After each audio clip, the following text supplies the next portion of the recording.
ನಾರಾಯಣಂ ಸುರಗುರುಂ ಜಗದೇಕನಾಥಂ ಭಕ್ತಪ್ರಿಯಂ ಸಕಲಲೋಕನಮಸ್ಕೃತಂ ಚ ತ್ರೈಗುಣ್ಯವರ್ಜಿತಮಜಂ ವಿಭುಮಾದ್ಯಮೀಶಂ ವಂದೇ ಭವಘ್ನಮರಾಸುರಸಿದ್ಧವಂದ್ಯಂ ವ್ಯಾಸಂ ವಸಿಷ್ಠನಪ್ತಾರಂ ಶಕ್ತೇಃ ಪೌತ್ರಂ ಅಕಲ್ಮಷಂ ಪರಾಶರಾತ್ಮಜಂ ವಂದೇ ಶುಕತಾತಂ ತಪೋನಿಧಿಂ. ಶ್ರೀ ಗುರುಭ್ಯೋ ನಮಃ.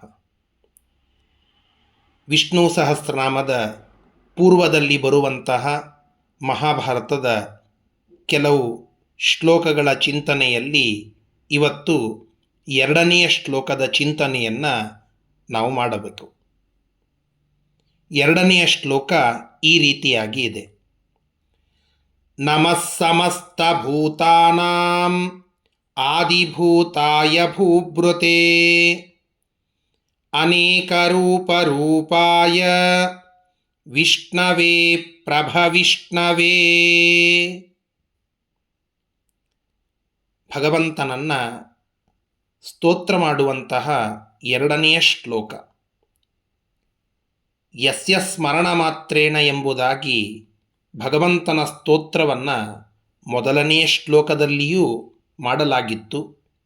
ಈಗ ಎರಡನೆಯ ಶ್ಲೋಕದಲ್ಲಿಯೂ ಭಗವಂತನಿಗೆ ಪ್ರಣಾಮಗಳನ್ನು ಸಲ್ಲಿಸ್ತಾ ಇದ್ದಾರೆ.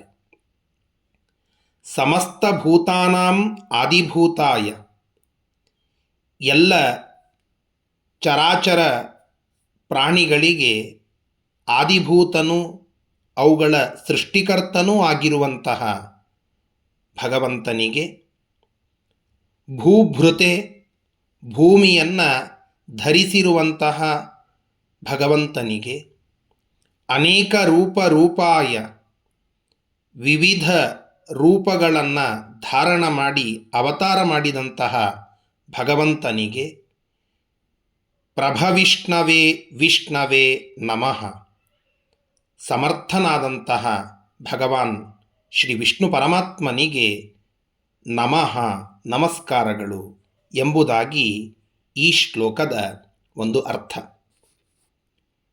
ಭಗವಂತ ನಮ್ಮೆಲ್ಲರನ್ನ ಸೃಷ್ಟಿ ಮಾಡಿ ಈ ಇಡೀ ಜಗತ್ತನ್ನು ಸೃಷ್ಟಿ ಮಾಡಿದಂತಹ ಜಗಜ್ಜನ್ಮಾದಿಕರ್ತ. ಮಹಾಭಾರತದ ಸಭಾಪರ್ವ ಒಂದು ಶ್ಲೋಕವನ್ನು ತಿಳಿಸ್ತದೆ. ಜಗತಸ್ತಸ್ತುಷಾಂ ಶ್ರೇಷ್ಠಃ ಪ್ರಭವಶ್ಚಾಪ್ಯಯಶ್ಚಃ ಭೂತಭವ್ಯಭವನ್ನಾಥಃ ಕೇಶವಃ ಕೇಶಿಸೂದನಃ ಅಂತ.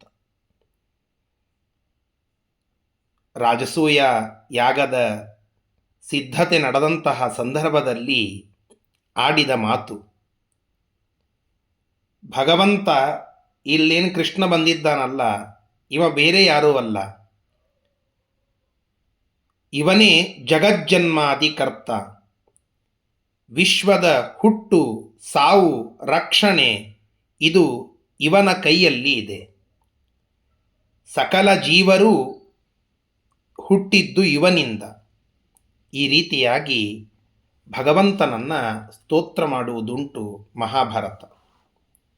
ವೇದ ಅನೇಕ ಕಡೆಗೆ ಭಗವಂತನ ಸೃಷ್ಟಿ ಸ್ಥಿತಿ ಮತ್ತು ಸಂಹಾರ ಕರ್ತೃತ್ವದ ವಿಚಾರವನ್ನು ತಿಳಿಸ್ತದೆ. ಯತೋ ವಾ ಇಮಾನಿ ಭೂತಾನಿ ಜಾಯಂತೆ ಏನ ಜಾತಾನಿ ಜೀವಂತಿ. ಈ ರೀತಿಯಾಗಿ ವೇದ ಹೇಳುವಂತಹ ಮಾತು. ಭಗವಂತ ಸಕಲ ಪ್ರಾಣಿಗಳಿಗೂ ಆದಿಭೂತ.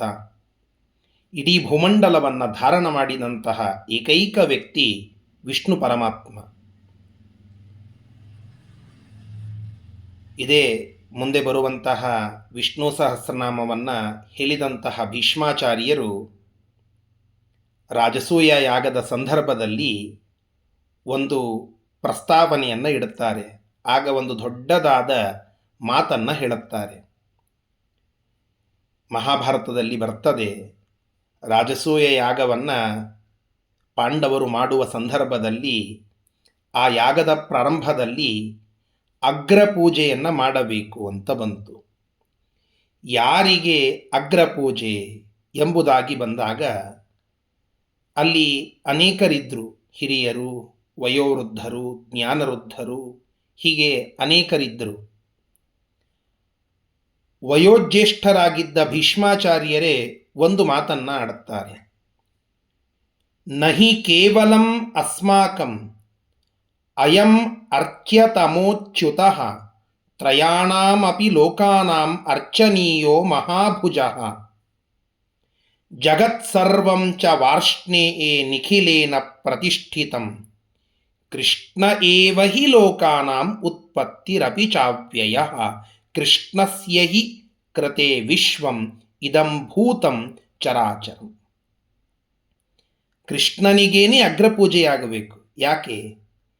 ಈ ವಿಶ್ವ ಕೃಷ್ಣನಿಂದ ನಿಂತಿದೆ, ಹುಟ್ಟಿದೆ, ಬದುಕಿದೆ, ಬೆಳೆದಿದೆ. ಇದೆಲ್ಲ ಕೃಷ್ಣನ ಸೃಷ್ಟಿ. ನಾವೆಲ್ಲರೂ ಕೃಷ್ಣನ ಸೃಷ್ಟಿ. ನಮ್ಮೆಲ್ಲರಿಗೂ ಆದಿಭೂತನಾದದ್ದು ಆ ಭಗವಂತ. ಅವನೇ ಈ ಕೃಷ್ಣ. ನಾವೆಲ್ಲರೂ ಕೃಷ್ಣನನ್ನೇ ಪೂಜಿಸಬೇಕು. 14 ಲೋಕ, 3 ಲೋಕ, ಬ್ರಹ್ಮಾಂಡ, ವಿಶ್ವದ ಸಕಲ ಚೇತನರಿಂದ ಪೂಜಿಸಲ್ಪಡಬೇಕಾದದ್ದು ಏಕಮೇವ ಅದ್ವಿತೀಯನಾದ ಭಗವಂತ ಅಂತ. ಈ ಎಲ್ಲ ಮಾತುಗಳನ್ನು ನಾವು ಕಂಡುಕೊಂಡಾಗ ಒಂದು ಸ್ಪಷ್ಟವಾಗ್ತದೆ. ಭಗವಂತ ವಿಷ್ಣು, ಅವನೇ ಕೃಷ್ಣ. ಆ ಕೃಷ್ಣನೇ ಎಲ್ಲ ಪ್ರಾಣಿಗಳಿಗೆ ಆದಿಭೂತನಾಗಿ ಇರುವಂತಹದ್ದು, ಅವರೆಲ್ಲರನ್ನ ನಿಯಮನ ಮಾಡುವಂತಹದ್ದು. ಅಂತಹ ಕೃಷ್ಣನಿಗೆ ಈ ಭೂಮಿಯನ್ನು ಧಾರಣ ಮಾಡಿ ನಿಂತಹ ಭಗವಂತ ಆ ವಿಷ್ಣು ಪರಮಾತ್ಮ. ಭೂಭೃತೆ ಅಂತ ಇಲ್ಲಿ ಆ ಭಗವಂತನಿಗೆ ಕರೆಯುವುದುಂಟು. ಆ ಭೂಭೃತನಾದಂತಹ ಭಗವಂತನಿಗೆ. ಮತ್ತು ಭಗವಂತ ಅನೇಕ ರೂಪಗಳನ್ನು ತೆಗೆದುಕೊಂಡು ಸಜ್ಜನರ ಉದ್ಧಾರಕ್ಕಾಗಿ ಭೂಮಿಗೆ ಬಂದಿದ್ದಾನೆ, ಅವತಾರ ಮಾಡಿದ್ದಾನೆ. ಗೀತೆಯಲ್ಲಿ ನಾವು ಕೇಳುವಂತೆ ಯದಾ ಯದಾ ಹಿ ಧರ್ಮಸ್ಯ ಗ್ಲಾನಿರ್ಭವತಿ ಭಾರತ ಅಭ್ಯುತ್ಥಾನಂ ಅಧರ್ಮಸ್ಯ ತದಾತ್ಮಾನಂ ಸೃಜಾಮ್ಯಹಂ ಎಂಬುದಾಗಿ ಹೇಳಿದಂತೆ ಸಜ್ಜನರ ಉದ್ಧಾರ ದೃಷ್ಟಿಯಿಂದ ಭಗವಂತ ಧರ್ಮದ ಸಂಸ್ಥಾಪನೆಗಾಗಿ ಅವತಾರ ಮಾಡಿದ್ದಾನೆ. ಧರ್ಮದ ಸಂಸ್ಥಾಪನೆಯನ್ನು ಮಾಡುವ ದೃಷ್ಟಿಯಿಂದ ಅವತಾರ ಮಾಡಿದ ಭಗವಂತ ಅನೇಕ ರೂಪಗಳನ್ನು ಧಾರಣ ಮಾಡಿದ್ದಾನೆ. ಮತ್ಸ್ಯ, ಕೂರ್ಮ, ವರಾಹ, ನರಸಿಂಹ, ವಾಮನ, ಭಾರ್ಗವ, ರಾಮ, ಕೃಷ್ಣ, ಬುದ್ಧ, ಕಲ್ಕಿ, ವೇದವ್ಯಾಸ, ಮಹೀದಾಸ, ಹೀಗೆ ಒಂದೇ ಎರಡೇ ಅನೇಕ ರೂಪಗಳನ್ನು ಭಗವಂತ ತೆಗೆದುಕೊಂಡಿದ್ದಾನೆ. ಆ ಭಗವಂತನಿಗೆ ಅನಂತ ರೂಪಗಳುಂಟು. ಅಂತಹ ಅನೇಕ ರೂಪಗಳನ್ನು ತೆಗೆದುಕೊಂಡು ಸಜ್ಜನರ ಉದ್ಧಾರಕ್ಕಾಗಿ ಅವತಾರ ಮಾಡಿದಂತಹ ಆ ವಿಷ್ಣುವಿಗೆ, ಸಮರ್ಥನಾದ ವಿಷ್ಣುವಿಗೆ ನಮಃ ಅಂತ ಮಹಾಭಾರತ ಹೇಳುವುದುಂಟು. ಇದೆ ನಮಃ ಸಮಸ್ತಭೂತಾನಾಂ ಆದಿಭೂತಾಯ ಭೂಭೃತೆ ಅನೇಕ ರೂಪಾಯ ವಿಷ್ಣವೇ ಪ್ರಭವಿಷ್ಣವೇ. ಶ್ರೀಕೃಷ್ಣಾರ್ಪಣಮಸ್ತು.